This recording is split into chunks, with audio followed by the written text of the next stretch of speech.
राष्ट्रवादी काँग्रेस अजित पवार गटाकडून सुरू असलेली महाराष्ट्र संयुक्त महाराष्ट्र गौरव रथयात्रा महाराष्ट्र राज्याच्या स्थापनेला 65 वर्ष पूर्ण होत असल्याने या निमित्ताने राष्ट्रवादी काँग्रेस अजित पवार गटाकडून सुरू असलेली महाराष्ट्र संयुक्त महाराष्ट्र गौरव यात्रा सांगलीमध्ये दाखल झाली आहे। राष्ट्रवादी अजित पवार गटाकडून रथकलश यात्रेचा जल्लोषात स्वागत करण्यात आलं।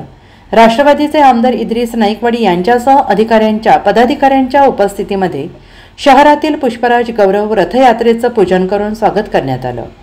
महाराष्ट्र राज्याच्या स्थापनेला 65 वर्ष पूर्ण होत असून या निमित्ताने महाराष्ट्राचे इतिहास नव्या पिढीसमोर यावा या उद्देशाने राज्यातल्या सर्व नद्यांचं पाणी त्यासोबतच गड किल्ल्यांची आणि आजपर्यंत झालेल्या संयुक्त महाराष्ट्राच्या मुख्यमंत्र्यांच्या जन्मस्थळाच्या मातीचे कलश घेऊन रथयात्रा संपूर्ण महाराष्ट्राचा दौरा करत आहे।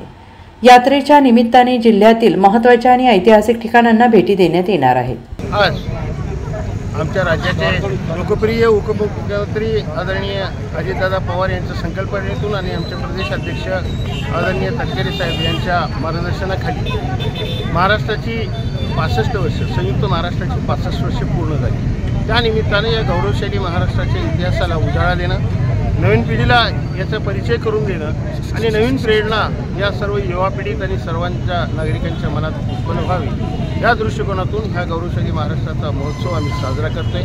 या निमित्तानं ही रथ कलश यात्रा या ठिकाणी आलेली आहे। 2 कलश आहेत, एक पवित्र जल ज्या ज्या नद्यांचं आहे ते सर्व महाराष्ट्रातल्या पवित्र नद्यांचं जल, आणि दुसरं जे गड किल्ले ऐतिहासिक ठिकाणं आहेत आणि जे काही महापुरुषांनी या महाराष्ट्राच्या जडणघडणीत आपला सिंहाचा वाटा दाखवला, मग त्यात सर्व महापुरुषांनी आणि त्याबरोबरच राज्यात मुख्यमंत्रीपद ज्यांनी भूषवलं त्या सर्वांच्या जन्मस्थळाची मातीसुद्धा मृदासुद्धा त्या ठिकाणी आम्ही एका कलशमध्ये संकलित केलेली आहे। हे सर्व महाराष्ट्राचा हा एक इतिहास घेऊन हे रथ 1 मेला मुंबईला त्या ठिकाणी पोहोचणार आहे आणि 1 मेला त्या ठिकाणी 1, 2, 3 आणि 4 असे 4 दिवस सातत्यानं कंटिन्यू त्या ठिकाणी महाराष्ट्र महोत्सवाचं आयोजन करण्यात आलेलं आहे। त्यासाठी आमच्या राष्ट्रवादीचे सर्व स्थानिक कार्यकर्ते, आमचे जिल्हाध्यक्ष पद्माकर जगदाळे आणि प्रदेशून खास या ठिकाणी उपस्थित झालेले आमचे आदरणीय सरचिटणीस राज्याचे लतीफभाई तांबोळे असतील, कार्याध्यक्ष जमीलभाई असतील, बाकीचे आमचे इथले नगरसेवक असतील, अथर्व नाईकवाडी, विष्णू माने,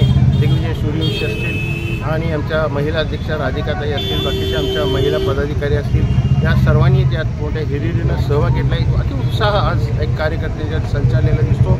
हे सगळ्या महापुरुषांचं आशीर्वाद घेत आम्ही सांगली जिल्ह्याच्या सीमेवर हा रथ पोहोचवणार आहोत आणि तिथनं मग सातारा जिल्ह्याचे लोक त्या ठिकाणी त्या रथाचा स्वीकार करतील आणि तिथनं पुढं साताऱ्याचं याच पद्धतीनं पुढं करत हा रथ मुंबईला पोहोचेल। Bureau report SPN Marathi Sangli.